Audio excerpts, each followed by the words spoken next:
They got problems on problems on problems on problems on problems on problems. I solve them. I run through the money, the pressure be calling. Left on my blessings, I feel like I'm falling. The birdie is back. Tell me I'm garbage, I'm going through something. That's why I ain't calling. Phone in progression, it's all that I wanted. The phone in affection, I summon and dub it. Cause they got problems on problems on problems on problems on problems on problems. I solve them. I run through the money, the pressure be calling. Left on my blessings, I feel like I'm falling. The birdie is back. Tell me I'm garbage, I'm going through something. That's why I ain't. What it do, family? You're listening to the Urban Sports Scene with Wole, and it's time to talk Commanders. I'm not alone though.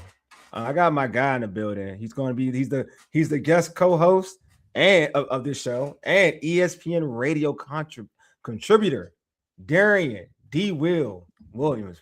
What's going on, my guy?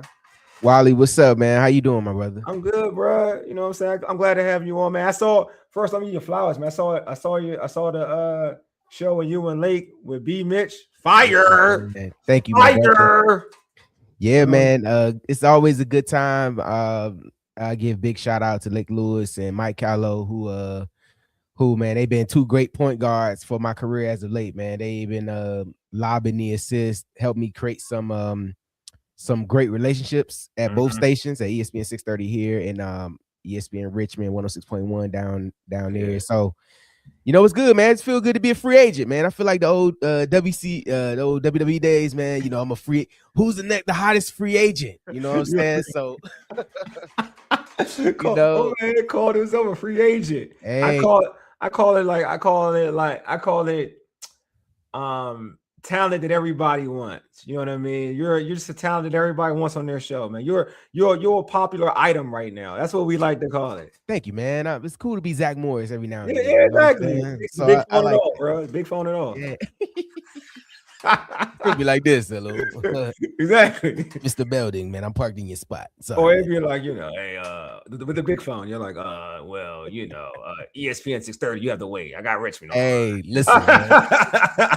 Screening calls it. Hey, man, I got a 30-minute segment just for me. Call back. Exactly. When you want to match this, come holler at me. Right. But nah, man, it's cool, man. Like I said, man, everybody that supported me, and of course you always keeping me in the mix. So I love it, man. It's a whole lot going on, and I'm just happy to be in the lexicon of Commanders things that's happening. So yeah, man, it's a good time. Man, you definitely you in it because obviously you big with the Commanders, man. Like you content creator, fan, everything. Like this means something to you. So that's easy. You're an easy call up. And honestly, this topic is like it's like for you. It's right for me, man. It's right for me. And I was trying to be like, look, I didn't want to go too homer and wear Commander stuff. So I put my Dodgers jersey on, my Mookie Betts jersey on. Yeah. And then I'm like, all right, so y'all, I'm going to give an hour's worth of objective perspective about Dyami Brown. We'll see how long the rose-colored glasses before they come back on. Look, man, I wanted somebody who has seen him throughout, from college to the pros. I felt like some people have their own perspective on it, but that's why I wanted you on, because I wanted to, I wanted your opinion of it. We got an off-brand question, and it's from my man Paul. Before I dive into my normal spiel, it says, "D-Will, where should draft Caleb Wilson?" Do you agree with Paul? Not at the one overall. I think Caleb Wilson's a talented player. If the NBA would have graced the Wizards and made them fall to fourth or fifth like we normally do, I would be okay with it. But the Wizards actually did something right. They tanked properly. They got assets, and they still have a young core, and they got the top pick right now, which all signs are pointing to success. We're just hoping that they keep the continuity with the coaching staff and the front office, and hopefully they can be able to rebound on it, because I truly believe, Wally, and I know this is a football show, but I truly believe, man, that this area is a hotbed for basketball, and definitely. they want the basketball team to be better, right? The football team is doing well.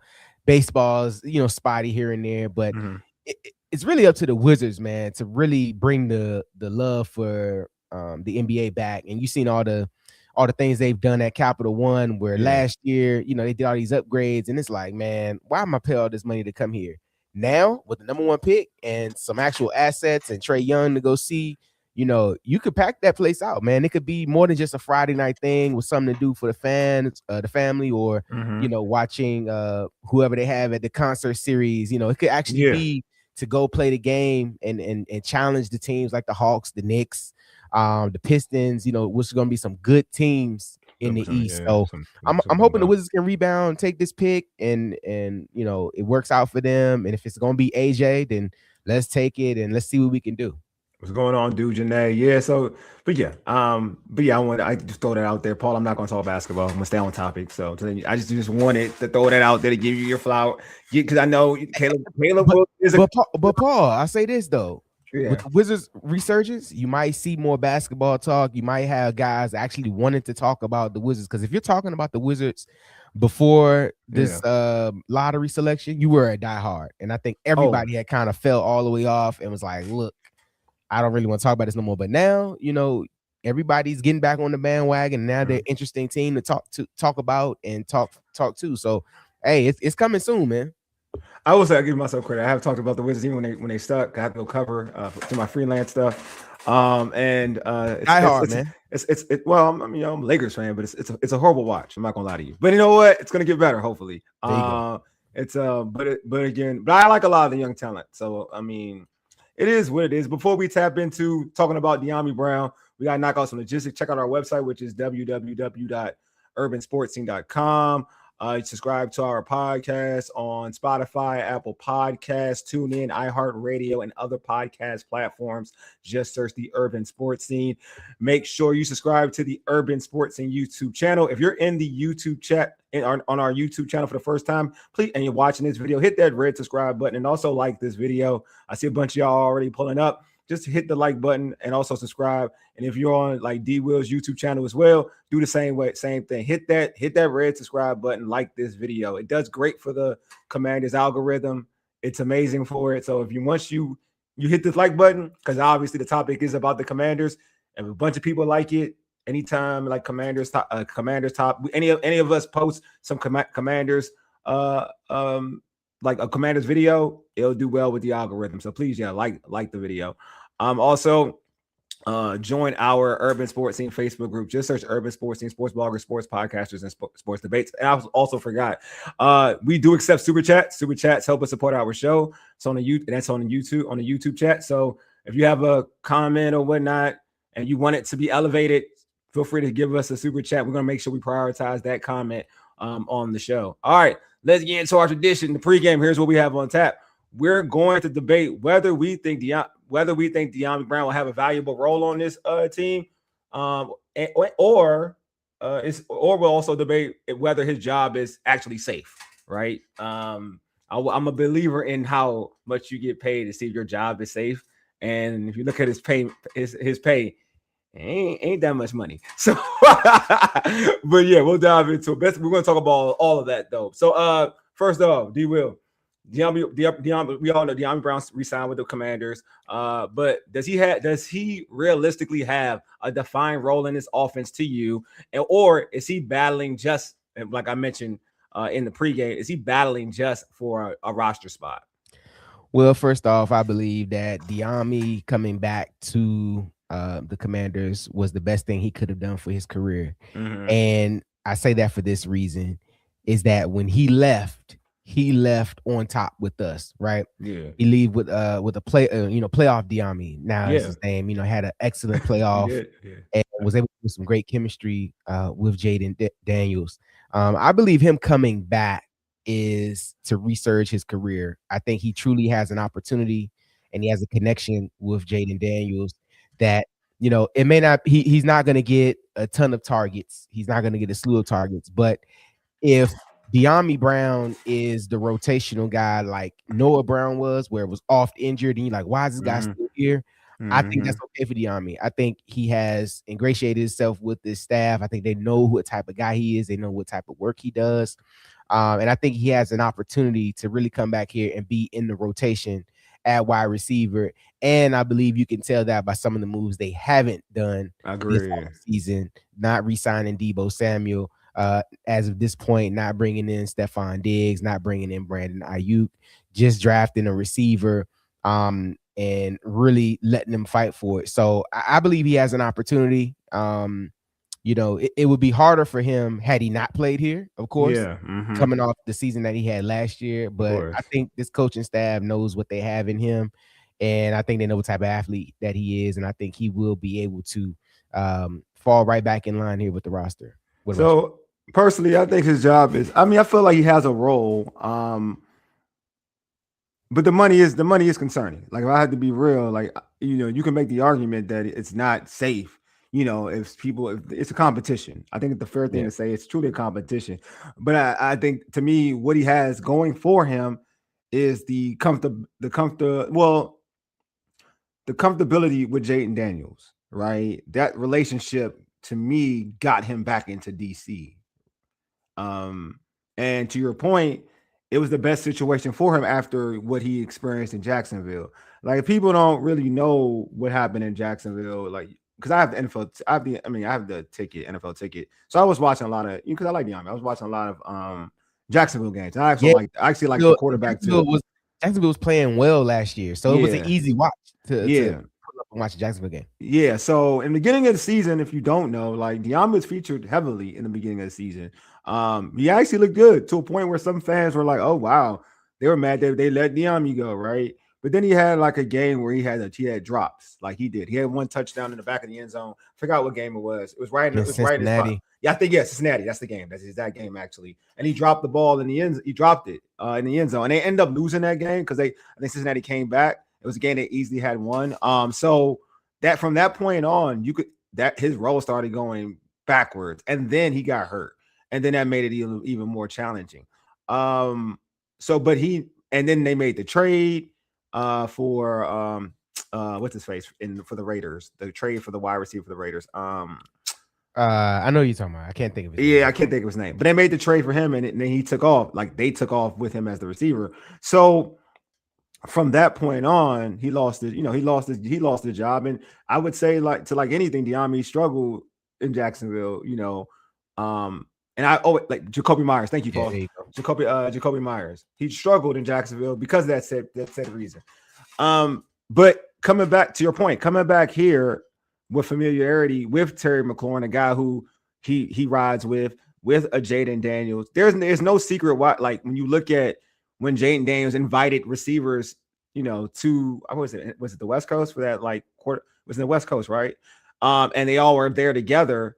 Dyami was there. Like, he was there. So the relationship is there. And it's something that we as Commander fans had an issue with, even, when the offseason hit after 2024. Yeah, you got Debo, but it wasn't hard to bring back a Zacchaeus or so a Dyami or any of those individuals because they weren't going to get paid a lot.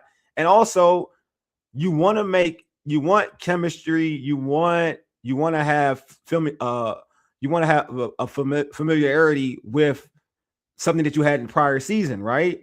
And to go into a season and have those guys gone, you're making it tougher for Jaden Daniels, right? Especially when he had success with these guys. And to bring him back, a guy that he had success with, and like you said, in that playoff run where Dyami was not just a contributor, he was a main player on that playoff run. So I think it makes sense. It's to go back to a guy, and you're going back to one of the elite quarterbacks in the game, somebody you have good chemistry with. And for his role, in terms of, like, especially with, we hear about David Blau as an offensive coordinator, like, for his role, and we're gonna compare it to, like, Detroit. Like, a lot of people compare this offense to the Detroit Lions offense, right? That's what they envision. When you hear, Antonio Williams is gonna be it's gonna be St. Brown, right?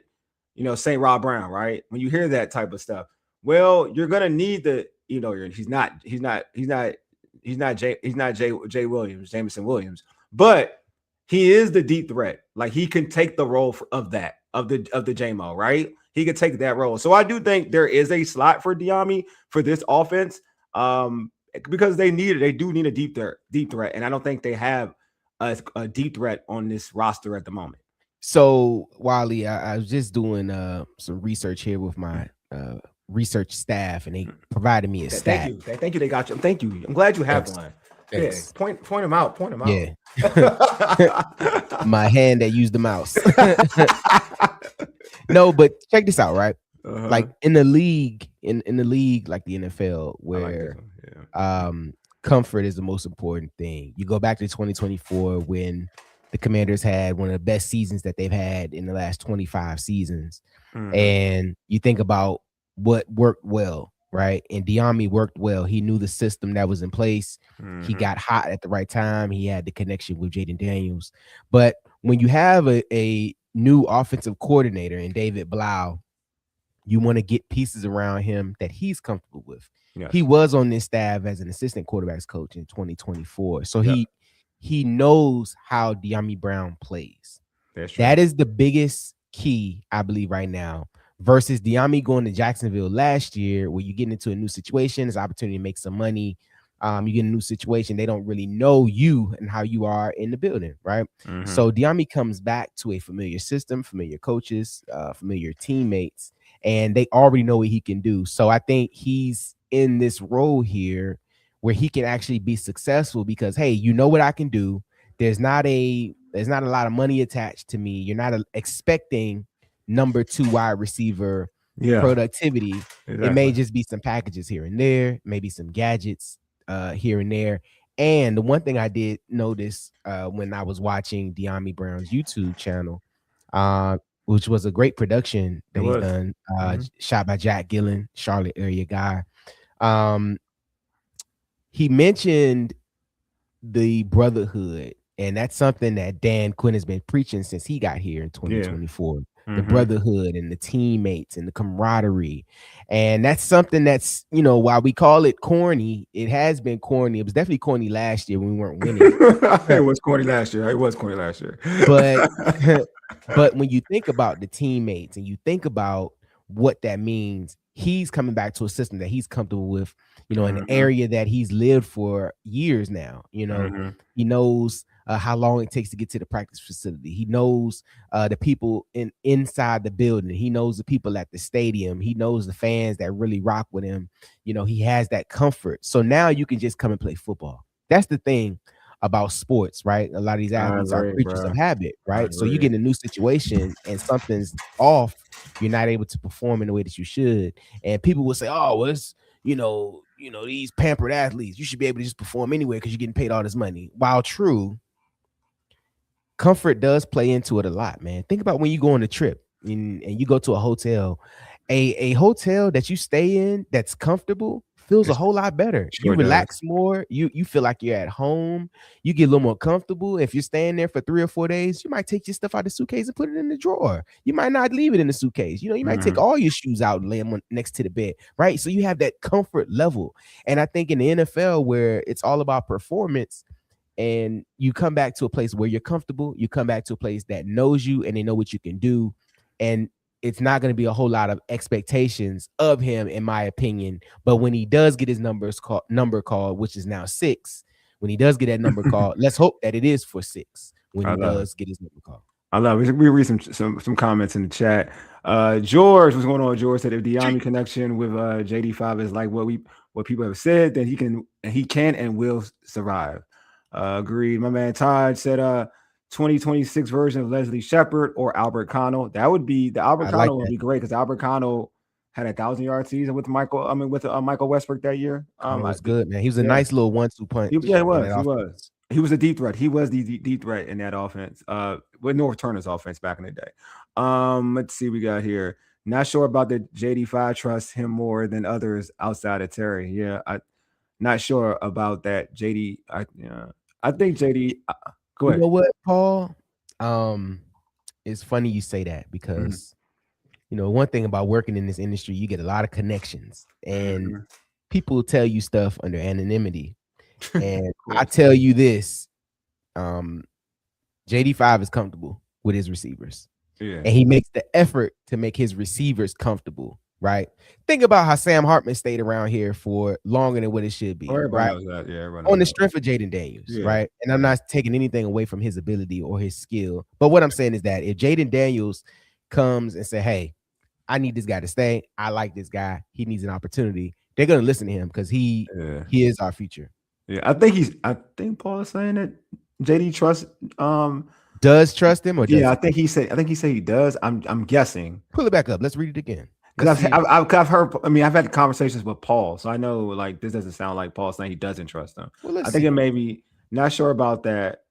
JD5 trusts him more than other outside. Oh, got you. Okay, good. I think he does trust him. Yeah, I think he. Well, look at me, loud and wrong. No. Because I feel like I've had having conversations with Paul outside of this. I'm like, nah, this doesn't sound like Paul. Because when just reading it sounds that way. Don't get it twisted. Sean says, if we sign both Diggs and Ayuk, then 2 receivers have to go. Yeah, I don't think we're signing both of those individuals. So I don't think that's going to be a thing, Sean. I'm not going to lie to you. I don't think can we stop at that for a second? Yeah, go for it. Here, start right there. Go ahead. I know there's a lot of talk about both of those guys here. And I think if you get an opportunity to maybe take a flyer, maybe, right? Yeah. But I think the times of flash in the pan, trying to catch somebody while they're hot, to make a Super Bowl run, I don't think that's this roster. I don't think, or this staff. I think the staff is really cautious about who they bring in and want to really build continuity because they're trying to get this thing going for a couple years.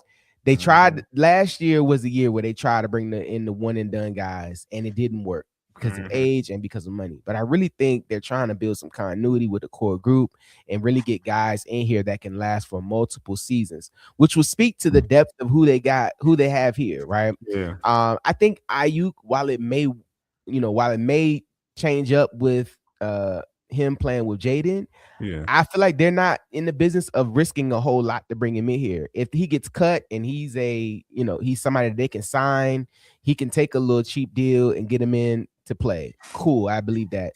Stephon Diggs, I think that might be I think Stephon Diggs won't get signed until training camp by anybody because you wait for injuries, you wait for things that'll happen, and he'll have opportunity then. And then, and I'm not a guy that's opposed to bringing in people with baggage because I feel like everybody, needs second chances and things like that. Of course.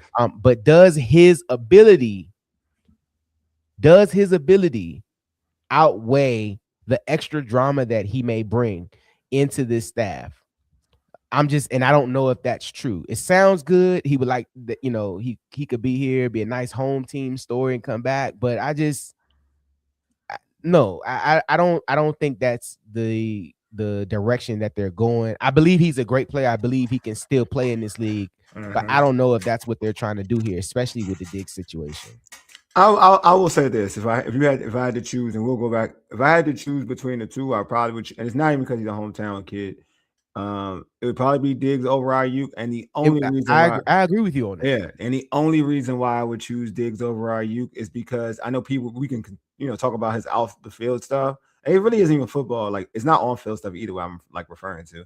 It's more that which Stephon did whatever happened with his drama, whatnot. That's whatever. But he's innocent, so it is what it is. And the stuff he's had in the past, where people look at like him as a cancer or this, that, and the other. But like, there ain't nothing worse than quitting on your team. Yeah. And Stephon Diggs ain't never quit on his team. Now, you can make an argument that like he cares too much and he kind of like he's volatile at times. You can make that argument, but quitting on a team is way worse than anything. I don't care if you're Jayden's boy or whatever. And I'm curious of the details of that, Wally. Like, I mean, as we've seen with this Rossini Vrabel situation, right? What they let you see that means it's way more underneath, right? Oh, sure, it's more. Yeah. What they let get out is what they let get out, but it's so much more underneath. I'm curious as to the details and the layers of that situation because I know it's kind of volatile out there. Yeah, I know it's bad, but I just know that like at the end of the day, like we know organizations treat players horribly, period. But the one thing that players do is they play for each other. Like that's the thing that's always been it. Like if he didn't get paid, then I would make the argument like, yeah, I mean, that's obvious. But he got paid and he decided, and obviously something bad definitely happened for that to happen, right? But at the end of the day, like when you're a player, you like it's like that locker room is a family. You know what I'm saying? Like, and you typically play for the next person. And when you just kind of like quick communication with pretty much everybody at the time on your team, like a majority of folks, because a lot of folks who were close with him were like, well, we haven't spoken to him in a minute or this, that, and the other. True or false or whatever. But I just think that like if we're gonna go by optics, right? Because we could say the same thing about Stephon Diggs about why he's vocal, right? They could be a reason why he's so vocal at times in situations. But on the outside looking in, quitting on a team to me is worse than anything. Quitting on your teammates is worse than anything. Yeah, I agree with you. And like I said, man, the way they're trying to build this team and this roster, I don't think they want to bring anything in here, anyone in here that's going to be a distraction. I agree. Whether that's your homeboy or not. Yeah. I think, unless it's like super cheap and you don't have to give up anything for him, then you'd be a fool not to, right? Yeah. But I just think you have to really be conscientious about what you bring in. And I mentioned this on other shows as well, that I think Dan Quinn has to be very strategic because Dan Quinn is on the hot seat, in my opinion. I think he has to have some success and he has to be ascending. And I don't know if he can afford to have confusion inside of this locker room this year without it costing him his position. So I think they're going to be real strategic with who they bring in if they decide to bring in anybody else. And you may not even need to make that decision, because if you get Treylon Burks to play well, if you get Van Jefferson to play well that you signed in the offseason, if Jalen Lane looks like more than just a special teamer, if Luke McCaffrey comes back like a dog and plays well, you don't know what you get, so we'll see how it plays out. But I definitely think they're going to be strategic about who they bring in. Totally agree. We got some more questions. George says, comment. Who is he up against right now at wide receiver? Ain't much. Terry is clearly the one. Anybody, including the rookie, can be the number 2. True. Yeah, I agree with that as well. I think they'll carry 6 this year. I think they'll carry 6 wide receivers.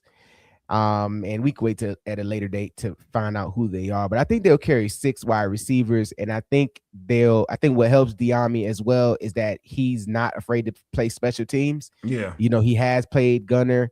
He is an option at returns if need be. So he does play special teams. I think this is I think this roster, the way that they're building it, it's going to be a workman's type roster. It's like, hey, we need guys that can work, guys that can do everything, guys that can bring their hard hat and really, impact the game. So I think that might help him in the long run, the fact that he will play special teams in this in his role. Yeah, I like that one. I definitely like that thought. I like that thought of him playing teams. You're right. That does open things up for him compared to like a Van Jefferson and other dudes. He plays teams. Deluxe is David Blau. Blau was with him, and Dyami was an early signing. Seems like the team in Brown want it to happen. Totally agree with you. Yeah, I agree with that, Arch. That's a very big point. Like we said, man, that I think that wasn't something that we actually saw coming, but the fact that the marriage happened so quick, they both came back to the table. I think it was one of those situations like, Wally, you've had it before, and I've had it too, even though I've been married now. But it's like an old girlfriend that you just fell out, but it wasn't tumultuous. You just fell out, and then you spin the block, and you're like, maybe we can, still make it work. Yeah, and I mean, it happens, and like not every relationship ends bad, and the fact that he's able to come back, definitely. And he's able to like kind of get back in the mix, and like both parties feel like they're excited about having him here. You also mentioned the contract earlier that he's not getting a lot of money, so it's almost a prove it situation for him. Yeah. He played well in the playoffs, got a payday in Jacksonville. It didn't work out. Now he's in the stages where I need to rebuild and prove myself and go to the levels that I think I can go back to. So he's going to come in here willing to do everything. Every play call he gets, every ball opportunity he gets, he's going to try to make his waves. I agree. We got another comment. Paul says competition between Dyami Brown and Treylon for number 2 is going to be lit. Brother, I'm telling you, and I'm not. Go for it, bro. People have been kind of forgetting about Treylon. Yeah, like just down on the decisions at receiver. But I really think, man, Treylon Burks will be a steal for this roster. I mean, 6'2", 225 was a top pick down in Tennessee, and it didn't work out. He came here, and it was a reclamation project. He's excited to be here. He's made some plays. He knows the system. And I think he's gonna have that dog in him as well, saying, hey, these guys took a chance with me. I like what they're building here. I get to play with a young quarterback. He's gonna have opportunity to really get a lot of snaps in this offense and really be a key contributor in this offense. I'm excited to see what he can do. And this may be a situation where look at who you have on the field, right? You can have Terry on the field, or if Terry needs to blow, you can have Treylon Burks, Dyami Brown, and Antonio Williams on the field. You can have Jalen Lane in situations. If Luke McCaffrey makes the roster, how will he be a contributor? So I think you have a lot of different options that you can do here. And I think this team is not going to be just, 3 deep at receiver. They're going to play all 5 or 6 that they carry on a weekly basis. They're going to play all the guys, and they will all have opportunities, I think, to make plays in this offense. Taj, what's going on? My guy says an underrated factor that most fans don't evaluate is players fitting in roles that suit them. I think that's a thing too. I think Dyami can have a role here that suits him. Deluxe says, think he's in the wide receiver 4 to 6 discussion. Special teams play helps him have to play special teams, if not top 3. Deluxe also says, seems like it takes a while to earn JD5's trust. Dyami and Luke both started to earn it. I'll say this. I feel like, to be honest with you, I think Dyami earned JD5's trust early. Even in preseason. I think you remember the preseason. The first preseason game, he threw a bunch. Yeah, he's and it was a play that they flipped at the line of scrimmage. Yeah, so I think he's always had, to be real with you, Deluxe, he's always had JD5's trust. The Luke thing, we already know. I mean, I feel like that's to be examined. I say no, but that's to be examined. I do believe that JD5's trust in Luke isn't totally there yet. I think it got better last year, but I don't know if it's totally there yet. But I will say for Dyami, JD5 has, in my opinion, has always trusted Dyami. Absolutely, I agree wholeheartedly with that, and I think that, like I said, this is not by happenstance. This was coordinated to be able to get him back here, and I think he'll have a great opportunity with this team. Deluxe, what if bringing in one of JD5's former teammates was always Dyami? IU stands will lose it. Yeah, they will. That is true. And you know what? I think, and Paul mentioned that Luke might get cut, but I do think there will be a log jam at receiver. Yeah. I also believe that because the way this organization is thinking, I think if somebody shows in preseason that they can play, that there may be a trade offer on the table. Somebody may be able to go for a late round pick if they're able to parlay that into that. I mean, I don't think making any moves are beyond them. I definitely think that they're going to be advantageous to try to make it happen with any guy here, and they're going to try to get the best 5 to 6 on this roster. So D-Will, what is Dyami ceiling on this team for you? Man. I think he can be I think his ceiling for me, I think he could be like a 40 catch guy in this offense. Okay. Which means not a lot of targets, but when you do get the opportunities, I think he'll make the plays. I think he could be the deep guy. He could have spurts where he could have a game where he might get 6-7 targets, and be a top end guy, or he may have a game where he's not getting a lot of bump. And you got to think, we got a lot of running backs now, and a lot of running backs that can play hard. And I think they're going to go with a 2-back system, along with the 2-back rotation. So I think they're going to run the ball effectively this year, which will open up the defense over the top. So I think there will be some opportunities for him. I don't think it'll be a ton, but I think his ceiling here, I think, is about a 40 catch guy. Yeah, I think his ceiling is 40 catches fair. Like 40 catches, I mean, nothing crazy. Like 40 catches is fair. I think he's a guy who can be like the home run guy. Because I mean, not for anybody who's not a Dyami believer or whatnot, but you do like just take it for being factual and face value. He gets open on the deep ball. That's not a made up thing. He does get open on the deep ball. We've seen it here as Washington fan. Him coming down with this is a whole different question. The passes haven't been on point at times, but he's gotten separation. And in the NFL, in D-Will, you know this. like getting open is the hard part. Sure. Like catching the ball is supposed to be the easy part. Like when you got a receiver who can run a particular route and get open, that is the hard part. Knowing that the guy's going to run this particular route and he's still able to get open and get separation, that is difficult. And we saw last season that this team did not have guys who can stretch it vertically. That was an issue when Terry went down. They didn't have guys. They tried to put Jalen Lane out there at times, but obviously he struggled. But having a guy that can get vertical and can get separation and can get open is valuable. You know what I mean? Like it's more valuable for this team than any other position, to be honest with you. The slot guy, the way this offense is the way we've heard that that David Blau will use certain weapons in it. The slot guy may not be as valuable as that particular player because they're talking about moving Terry around. So you can move Terry in the slot at times and have guys on the outside. So that may not be as valuable as having a guy to say, you know what, we need you to go get this deep one. Like we need that 9-route guy. We need that. You know what I mean? Yeah, I agree. Shout out, and first of all, shout out to the West Coast for tuning in, man. What's up? I appreciate you locking in. Of course, West, you know what I'm saying? And the Dodgers won today, so shout out to West Coast for tuning in, man. But I'll say this, man. You saw what Dyami Brown does well, right? He can stretch the defense. He can blow the top off the defense. He did that in Carolina with Sam Howell. Yeah, he did that in 2024 with Jaden Daniels. He did that in small spurts in his first couple seasons here. He had that game where he had 2 touchdowns against Tennessee. The Titans, I was sitting right there for that, man. That was an awesome game. I believe was Carson Wentz the quarterback for that? Yeah, Carson Wentz was that game.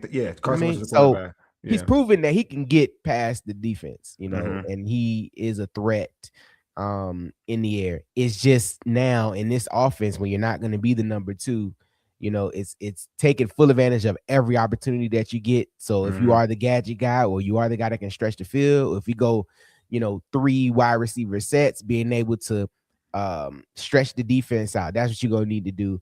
And I truly believe that what we've seen from him, he will be able to affect the game in that way. 5 has a cannon, 5 can get it out there to him. I just think I definitely think he's going to be on this roster. The question will be how much will he affect the game? How many opportunities will he get with it being so many receivers? And then I think it's all dependent upon what Blau calls, whatever Blau's offense will be, because that's something that we still don't know yet. I think that's the unknown with David Blau and Durante Jones. We don't know what schemes they're going to run. We don't know what they're going to lean on and what's going to be kind of their primary focus. So I think whatever that is, they'll have something in there for Dyami. And if it's sporadic or if it's in spurts, he's going to have to be able to be effective anytime he's in there. But why can't he be the wide receiver 2 to you, in your opinion? Because I think he can. Okay, because we said you were saying that he's gonna have to worry about taking advantage of opportunities if he's not the number 2. And I was at the moment, I mean, other than Paul said it to me, other than Trey for that position, we're talking about number 2 outside, receivers. Why can't he be the number 2? No, I believe that he can be that number 2. I just don't know if he'll be the number 2 100% of the time. I think he'll be able to split touches. So I believe if it's him and Treylon Burks, I believe they'll split touches. But I don't think he'll be the consistent starting number 2. I think the only thing that we know for sure at wide receiver is that Terry McLaurin will be the one receiver, and that has been for the last few years. And I think everyone else will be interchangeable, and they might go with the hot hand, just like how we did in previous years. That the guy with the hot hand, we got to roll with him. So I don't know if he will be the 2. I mean, I'm hoping he is. I would love for him to get through training camp and he's at the top of the depth chart with Terry McLaurin as the second wide receiver on this team. But we just don't know what it's going to be. And I think it's just going to, it's going to be play call dependent. It's going to be what David Blau likes to do. And if he fits what Blau likes to do and he makes every opportunity, he could ascend up the depth chart and be the number 2 after Terry McLaurin. Yeah, Deluxe, what my man Deluxe says, Dyami and Lane Luke 4 to 6. Terry Williams are 1-2 right now. Who's third? Burks, Jefferson. I don't think Jefferson makes the team. wide receiver to be named later. So I don't think Jefferson makes the team. I think his contract is lesser than Dyami. Van Jefferson. Yeah, So I don't think Van Jefferson makes the team. I don't think he makes the team. I think they might have brought him in for depth. I think he's a camp body, to be real with you. Wow. I think he's a camp body. I mean, just like anybody, they've done it before. It's not they brought Gallup in, and everyone thought Gallup was gonna it was camp body. I think he's a camp body. Camp body with an opportunity. Yeah, with an opportunity. Like I don't his body of work has never been to a point, and to be honest, at this point in time in his career, the best of Van Jefferson was more year 1, year 2 to year 3. Everything else has been Van Jefferson has been pretty much a guy that might make the team or not make the team on his other stops. He's not a guy that has gotten gotten a good burn or good bump at wide receiver. You know what I mean? That's all I'm saying. Like I don't look at him as a guy that's gonna get that type of play. I think it could be a practice squad play, to be real with you. Well, I also think that their roster depth at wide receiver may be dependent upon how many tight ends they keep. Yeah. And that's all going to come with what type of offense is Blau going to run, right? So I think they'll keep 3 active and maybe 1 on a practice squad. But like, what if they come and say, hey, we need 4 wide receivers 4 tight ends because of what we plan on doing. So, that's Bates, that's Chig Okonkwo. Yeah. Maybe they keep Ben Sinnott and they like what Kosin Yankoff did last year. Yeah, Kosin been good. I like Kosin. Or maybe Ben Sinnott is the odd man out. Like who knows what happens? Possible. But I think their stuff is really going to be contingent upon what scheme Blau is going to run or what Blau likes to show. I really think they might line up and be smash mouth a little bit more, especially like I said, with the amount of running backs that they have and the style of running backs that they have. So I really think both are going to be contingent upon what they like to do on offense. And I now that you said, I do believe Van Jefferson could be a body. He could be just a guy with an opportunity to come in here and play. And this is about talent acquisitions. You want to get the best guys in here. So if you got 12 guys in here, you're gonna have to find out who the best 6 are. And that means some fan favorites might be gone, some fan favorites might be traded, some fan favorites, it just might not be their time yet. But I do believe they have to find out who the best 6 guys are, and they're gonna have to activate those guys. So I do think, and I know this is the thing about everyone talks about like they're bumping, and this is the thing about they're bumping Williams to automatically a starter, and I'm like, people gotta be careful with that. Like that, and I mean that not because I don't believe in his talent or whatever. At the end of the day, who would you say? That people are bumping Williams automatically as a starter. Antonio Williams, gotcha. Yeah, as a starter, and I think you got to be careful with that because I'm gonna keep saying he's a 3rd round pick. 3rd round picks, other than it's rare that 3rd round picks jump into it to be starters. Now, granted, you can look at what they have in the building. You can be like, okay, he could be better than that, but he's gonna have to earn it. I think, to be honest with you, all these guys they got brought in, and then you can put Van Jefferson in it. I do think you have your bias. I think their coaches will have their bias on who they want to be in said role, but I don't think they're going to ignore the competition element of things. So, say if Van Jefferson is outperforming Dyami thoroughly, then Van Jefferson, I think, will probably make the team over Dyami. But it has to be. It's almost like boxing, right? Or like when you fight the champion, when you fight the champ, you can't just beat the champ by like a round. You got to dominate the champ to take that chance belt. Like that's how it is. You just can't. It's up in the air. Like you can see a reason why the champ lost that one, but no, it's got to be defiant. It's got to be definitive. Like you got to know that this dude got his butt whipped. So the same thing happens when, to me, in this wide receiver battle, that they're gonna have their favorites. If you want to take one of those slots, you're gonna have your camp has to be 10 times better than everybody else. Like your preseason games has to be 10 times better than that other person. So that's when, in my opinion, there's no slot other than Terry. I'm gonna be real with you. That's guaranteed. In terms of like, I think Williams is guaranteed on making the teams. Don't get it twisted. But in terms of being slotted at number 2, because at the end of the day, you can say he's a starter because you're going to slot him as a slot receiver, right? In today's NFL, you run 3 receivers anyway, but he's not going to be playing outside. You know what I'm saying? Because he wasn't drafted to be an outside receiver. He's drafted to be a slot receiver. So that just opens up again for your real outside receiver. Because at the end of the day, That's what it is. When I mean starter, I'm not talking about starters 3, because yes, they're going to be three dudes who start. Period. That's how it is in the NFL. But I'm talking about outside receivers. Like when you have a base formation with two wide receivers, you're going to have Terry out there and you're going to have another outside receiver. That's Treylon Burke or that's Dyami. But it won't be, because again, from all the scouting reports or whatever, and what people have visually thought that what Williams can be, it ain't he's an outside inside. He's an inside slot receiver.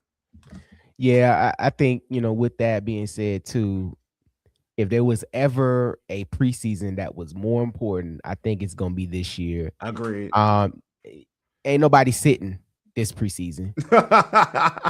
I need to see what you can do. I need to see if you can play. I need every opportunity that you can be on the field to be on the field. Mm-hmm. I think, health is going to be very important this year. I think if one of these guys not named Terry McLaurin or Antonio Williams go down, this could be the end of them here. I think you just don't have the time to wait on guys. You can't Noah Brown in this situation, right? You got to have guys that can play.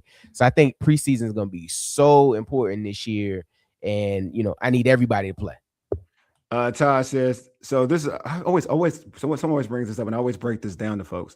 All right, not putting pressure on him, but Terry was a 3rd rounder. So this is like this again, the anticipation, or this is the difference again. Terry coming in, I think people keep getting it confused when they keep bringing Terry up. So when Terry got drafted, he wasn't getting drafted to be a starter. If you remember, like that's what I'm saying, he wasn't getting drafted to be a starter. Because who do we have? We had Dotson. We had Dotson. Yeah. So we had Dotson. So I'm gonna be real. Like when people bring him up, I always have to like kind of break it down to folks. I think when I say 3rd rounder, they assume that I mean like there's never been a 3rd rounder who started. That's not the one I'm talking about. What happened with Terry as a 3rd rounder is that he got in and then he impressed so heavily that it was like, oh, he's gonna not just be the starter, he's gonna be the number 1 wide receiver. It went from being, oh, he's too good. They didn't think he was gonna be a starter. They drafted him thinking he's going to play special teams. If you remember, they drafted him to think that he's going to play special teams. Terry blew it out so thoroughly that it was, oh snap, he could be a number 1. Jay Gruden, give him credit for that. Jay Gruden spotted that, so I'm gonna give Jay Gruden his flowers. That's when Terry was working out, because a lot of people thought he was foolish. They were like, "Whoa, you're already giving up on Dotson for Terry McLaurin." Basically, that's what happened. So. But Williams is coming into this situation a little bit different. Like people are coming in here thinking like he's automatically going to be a starter. Again, 3rd rounders don't typically come in. You don't typically draft a 3rd rounder to automatically be a starter. That doesn't typically happen. You know what I mean? That's all I'm saying. That doesn't typically happen. No, I agree, man. And the fact that Terry was able to come in and like really make a name for himself, especially that game against the Eagles. But I think they're bringing in Antonio Williams. If he happens to come in and just balls out, that's what I'm saying. Then that's what happened. Perfect. That's what it is. And Todd, that's what I'm saying. I'm not saying it's the coaching staff. I'm saying fans have come up with the assumption that he's already going to be a starter. The coaching staff hasn't said anything. Yeah, I haven't said that. I agree with you. It's the fans who automatically have come in saying, "Oh, he's going to be." They've already compared him to Amon-Ra St. Brown. Thank you. Amon-Ra St. Brown. I keep messing the name up. Amon-Ra St. Brown. But the fans have already anointed him being that type of player. And I'm like, you guys got to pump your brakes. Like, because again, if you look at what Brown did at SC, it's totally different from what Williams did in Clemson. It's totally different. They're two totally different, like production-wise, two totally different. No, I agree. And like I said, man, we don't know anything. And I think, in years past, we had a lot to go off because there was so many leaks, right? We had so much to go off because we had so many leaks. But now it's no leaks getting out, so people get a lot of chance to just guess. And people get a lot of chance to kind of think about what they think might happen. But you won't know. I think like I said, I think the preseason will be very important because then you'll get the first look to see how some of these guys will get used, and you'll get a chance to see how they may plan on rolling these guys out for this season. No, I totally agree. So, all right. So we talked about Williams. So how much pressure do you think Dyami has, like knowing that you got like a Williams out there, knowing – and even a Treylon Burks, how much pressure is on Dyami to kind of feel like, all right, I gotta I gotta really ball out for me to be on this squad. So I'm gonna look at this like a horse race. You know, when the horses are racing, they have their blinders on so they can just focus on running their race. I think that's where Dyami Brown is at this point in his career. He's just focused on what he can do. Because he has to only focus on that. I think the most pressure that Dyami has is on himself. And I think he's brought that pressure on himself to prove that he can actually play in this league. You know, I mean, let's just call a spade a spade. When you get the Jaguars to invest in you and believe that you can be their next guy and it doesn't happen, you leave there with a chip on your shoulder. Of course. So you get to go back to your old team where they wanted you to be here. You wanted to be here. And you say, look, if I want to be the receiver that I believe that I can be, the receiver that Jacksonville paid me to be, then I have to go out here and make a name for myself. I have to go out here as if every game was the 2024 game against the Detroit Lions in the playoffs. I have to play like that. And I believe he will put as much pressure on himself than anybody else can put on him because he wants to make a name for himself. He wants to be the household name again. He wants to be the guy that really left here on a high note. Yeah. And the fans really had changed their perspective about Dyami Brown because it was funny, man. Not just because I'm just a Tar Heel fan, but the entire time Dyami Brown was here, everybody was asking, well, why is he here? Like, what does he do? Why is he continuously making this roster? Yeah, he's just a gunner. Like, what does he do? And then that playoff run, you saw what he can do. He can stretch the defense. He can make plays. He make critical plays. He blocks well. He blocks well too. You know what I'm saying? So like he got a chance to prove himself what he can be. And I think he wants to get back to that form. So I believe all the pressure that's on Dyami Brown will be self-induced pressure because in his mind, he believes he can be that 2024 player for this team. And I believe the team believes that he can be that guy on a full-time basis. He just needs to get back in the rhythm and have the opportunity to do it again. Well, I mean, obviously, you're a Carolina fan. You've seen him play in Carolina, and we've seen what he did with Jaden Daniels in 2024. But can JD5 and David Blau unlock the version of Dyami that you, as a North Carolina fan, saw in North Carolina? I believe that they can. I believe that he will be unlocked. I believe he will have an opportunity to get back to rare form. And I'll say this. I believe because they know what he can do, I believe he's going to get first dibs at the stuff that he can do well.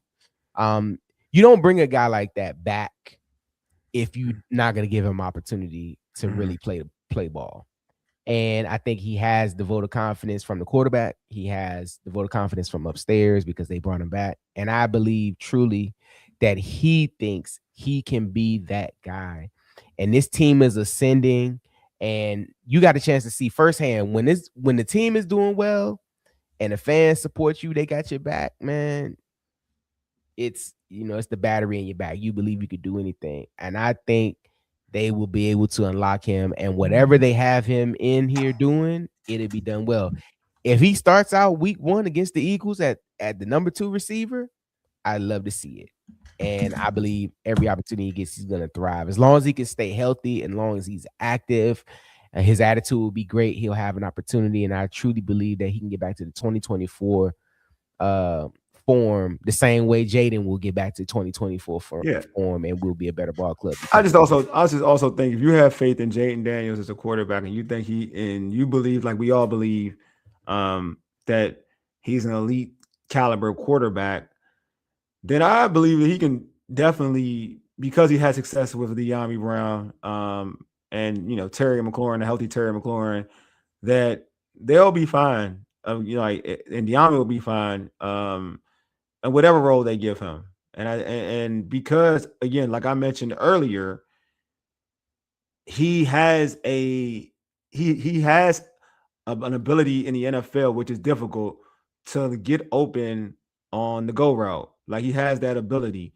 And if you have a quarterback who's accurate and who can find him, who can thread the needle, and he can get great separation to a point where he doesn't have to be perfect on said passes, then he has an opportunity to be very successful. It's not no knock on any quarterback, but it ain't like he's playing with quarterbacks that Dyami had to endure and Terry McLaurin had to endure in the past. you have a guy in JD5 where you don't have to work as hard. You know what I mean? If you do your job, the ball placement shit will be elite. Yeah. So I think he can have success with JD5 and, like you said, David Blau, because I just feel like you have the quarterback to do it. And we can only go, and it's the unknown, but we're going to compare what having, say, a Cliff offense and a Ben Johnson offense, right? Well, you're going to have elements of people being moved around, and you're going to try to isolate said players against maybe a linebacker or maybe a safety. And I would take my chances with Dyami Brown on a linebacker in a situation. I'd take my chances with Dyami Brown on a safety. You know what I mean? Like getting that one-on-one with a safety. So if we're going off that alone with your quarterback play, that gives you more of an advantage and gives you an explosive advantage with that type of player compared to somebody else. And it gets me to my next question for you, because, you know, these social media streets is real. They're very real.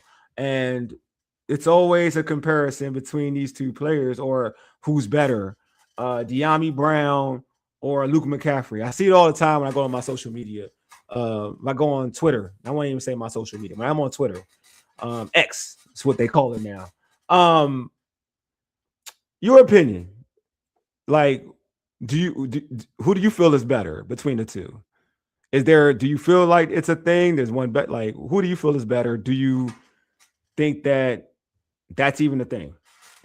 Shout out to David Sanchez, LA. What up? You know what I'm saying? West, check it in. You know what I'm saying? And he's definitely right. Yeah. Same way, bro. If you go back and look at them, the 2024 playoff run podcasts, every show that we did, I was like, man, it was a crazy time. Yeah, it was a crazy time. Loved it. So definitely, if we're good again, all the podcasts going crazy. Yeah, exactly. But to answer your question, I don't believe they're the same player. I think they're two completely different players. I think they're two different guys. But to answer your question, I think that Dyami Brown does a little bit more, or can do a little bit more. But I also don't think we've seen the full gravity of what Luke can do. Like, he's still kind of an unknown to us here, because he's been hurt, or, you know, haven't had a whole lot of snaps. But I believe, man, with the opportunity, we'll get a chance to see what both can bring. But to answer the question, I'm gonna go with Dyami Brown. I just believe, from what we saw in 2024, I believe he can get back to that form and maybe even better. Yeah, for me, it's what you just said. Honestly, it's what you can do, and it's more of what this team needs, right?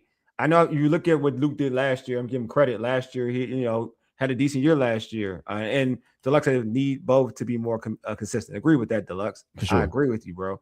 When you look at Luke, like, he played better last year, and a lot of people look at, like, well, I think I saw somebody tweeted, Lucas 1 year last year did more than what Dyami's done here in his stint here in DC, and I was like, well, there's circumstances with that, my friend. When I saw that, and I was like, well, if you look at it, Dyami's had a situation where, you know, he's still playing with Terry, he's still playing with other receivers.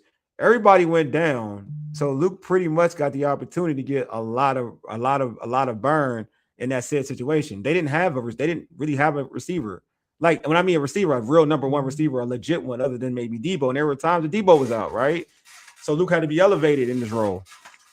So no receiver, you know, Dyami never really had that type of situation. But even with that, neither here nor there, and it goes to what Deluxe said, both have to be consistent. Got opportunities. Yeah, Luke got more opportunities because everyone got hurt. Agreed, Deluxe. Totally agree with you. And so I know people say I don't like that comparison, but what I do like, and when you look at what both players bring to the table, like, Luke is a slot receiver. That's what he is. He's not an outside receiver. He's a slot receiver. And he's still learning that position, because in college, he played quarterback for most of his career in college. And then he went to Rice and played receiver. And that's what happened. And, you know, he played that 1 year and he got drafted here. So, but when you look at Dyami, I've said this before, and I said this earlier, what he brings to the table is one-on-one, he's a problem. Like, you don't want a corner because a corner has to back up. They can't play him tight. They have to back up and give him a cushion because of his speed. Like, you know what I mean? Because of his speed, you have to play him a certain way. The safety has to shade over a certain way because of his speed. Dyami allows a lot more when he's out there compared to another receiver or whatnot. Yeah, and if both play well, that's a benefit for us because he's on our roster. Facts. So if you find out what Luke does well and you find out what Dyami does well and they're both able to thrive and do that, then that's a great problem to have because that means we're playing well. That means they've bloomed into their full self, and then the opportunity for them to continue to elevate their game, whether it's here or you get some capital back for either of them, you have opportunities. So I'm good with either of them. I believe that Dyami may be a little bit more well-rounded of what he can offer. But we'll see, man. I think we got to see. What's going on, Jeremy? I love Jeremy. That's my guy. It's okay to disrespect Luke. He has done nothing to earn our respect. Hey, Jeremy, man, I missed you, my guy. You my guy, bro. We got here. Cody says it's going to be such a fun wide receiving camp. I agree. So many unknowns after one. The whole room was going to be battling. Might just tune them up for week one. I agree. I do like that. What's up, my guy? I do like that. I like the competition element of it. I like the unknown brings competition. That's what I do like about not having a said player like, oh, he definitely got this spot or whatever. I think the competition is going to be thorough because of it. Absolutely, I agree. Yeah. And competition, it breeds what they need. So hey man, there's spots available, man. For $5.99.99, hit me up. It's like, nah, I'm joking.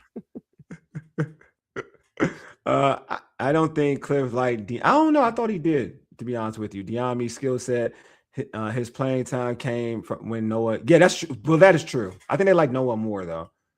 Paul, you stay trying to throw up Hilton, man. He's an unknown. Man, stop it, Paul. Stop it. Just he's Jaden's, not because he's Jaden's friend. Stop it. I'm sick of the Jaden friends thing. Man, I think to the previous comment, I think I don't think the staff like what Cliff was doing. So I'm thinking.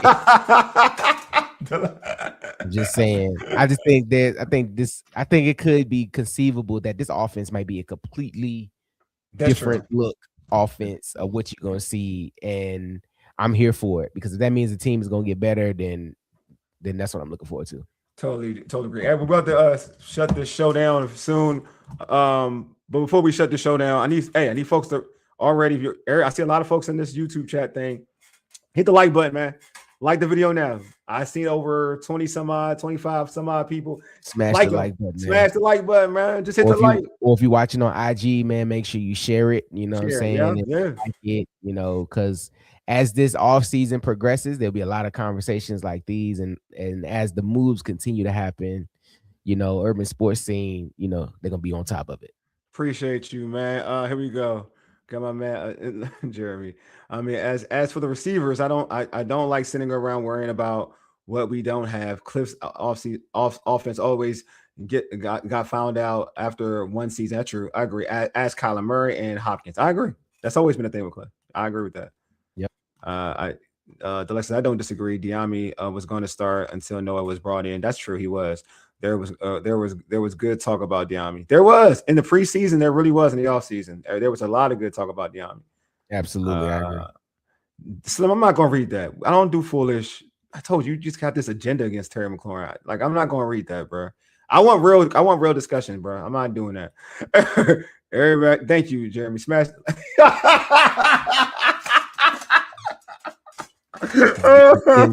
Getting closer to the joke writing team. I know you're getting there, Jeremy. You're getting there, bro. You're getting there. Hey, Deluxe, Hey, DH before we end this, man. You got so many alias. I'm 22. I know, man. And DH. Darian will work, man. I've been trying to lean more into it. You want Darian now? You want Darian? Or D Will, man. But I've been trying to lean because I have to remind people that it is my name. And all right, all right, I can do Darian. Darian's easy. All right, know what? I'm gonna do Darian because I know you're ESPN like. You know what I mean? So I gotta respect it. So Darian, Yes, All sir. right. Darian, can you let people know how they can catch you on social media and catch your great content, my guy? Absolutely. Well, of course, before I do that, Wally, of course, I appreciate you for always having me a part of everything that you're doing. So as always, man, love and appreciate you. Everybody out there, man, stop what you're doing. Smash that like button, whether you're on Instagram, YouTube, wherever. And you can follow me. D Will does it all on all social media platforms. A whole lot of things coming down the pipeline, especially this off season. You can hear me this week coming up on Tuesday. We're preempted because of the Orioles game, but you can hear me on Tuesday. It's a D Will Tuesday on ESPN 630, the Sports Capital DC, where you can listen live online. I'll be with my partner in crime, Mr. Mike Callow, for the line change. So make sure you check us out. You can also listen to the show after the fact on every podcasting platform. You can download there. Make sure you leave a comment. Tell everybody how much you love the line change. And then also make sure you're linked in with my guy, Lake Lewis Jr. I'll be on his program periodically this off season down in Richmond, ESPN Richmond 106.1. A lot of things coming with Lake as well, as far as content and as far as shows, man. So I'm just working, man. Just follow me wherever, man. D Will does it all. Something's always going to be going on, whether it's comedy, whether it's family stuff, whether it's home improvement, man. I see you on TikTok. Photography, man. We gonna do it all, man. But right now, I always talk about my Commanders, man. So yeah, I appreciate you, my brother. Appreciate all y'all in the chat for chiming in and talking and keeping this thing going, man. Yeah, me and Darian were like, yeah, we can talk for Dyami for an hour. I said, I bet y'all can. I know we could. I was just making sure. I was like, I know we could. I bet you I can. All right. I'm gonna call you Arch then. You want me to call you Arch? I'm gonna call you Arch. I'm gonna call you Arch. All right. I'm gonna call you Arch. Call him Arch, man. I'm gonna call you Arch now. I'm done with the Lux. You Arch now. All right. You Arch. All right. We done with that. All right. Oh here. Jeremy said, I keep doing fantastic things, my brothers. Can't wait till y'all replay. Hey, listen. Let me say this. Hey, man. I will not speak down on anybody's job, but I will say this. You can listen to the other guys, man, and that's me and Mike Callow. Scroll on down the dial, ESPN 630, man. There's still so much great content on there. There'll be a lot of digital content coming soon there as well, ESPN 630. So don't forget the other guys, man. You got 106.7, you got 980, but you got 630, man. So check them out as well. A lot of great programs. Tony Kornheiser's there. Andy Poland is there. Callow is there. So continue to check out the other guys, man. And maybe you'll see me there on a regular basis. Who knows? But you gotta chime in to find out, man. There you go. Y'all live in the morning. I need that. No, I'm working my other job in the morning. Exactly, man. You got real 9 to 5. All right. That's why I do it all, man, because I'm always working, dog. Believe me. I know the grind, my guy. I know the grind. All right, man. All right. So anyway, appreciate everybody for pulling up, man. Hey, Jeremy, appreciate you. Yeah, Tony Kornheiser hates the Wizards. I can't mess with him. Does he hate the Wizards? I ain't know. Does he hate the Wizards? He's getting ready to retire soon. Oh yeah, he's about to be done. All right, and I love Tony too. That's messed up, man. All right, anyway, you've been listening. Well, first off, I appreciate Darian. He's always down to do the show. He's one of my good homies. So I appreciate him, and I love the work he's doing, and I'm so happy that he's doing great thing. It couldn't happen to a better person. And also, I appreciate the folks out there in the chat. You all, like I said this when I was doing Allberg and Go everything yesterday. I'm gonna just be redundant.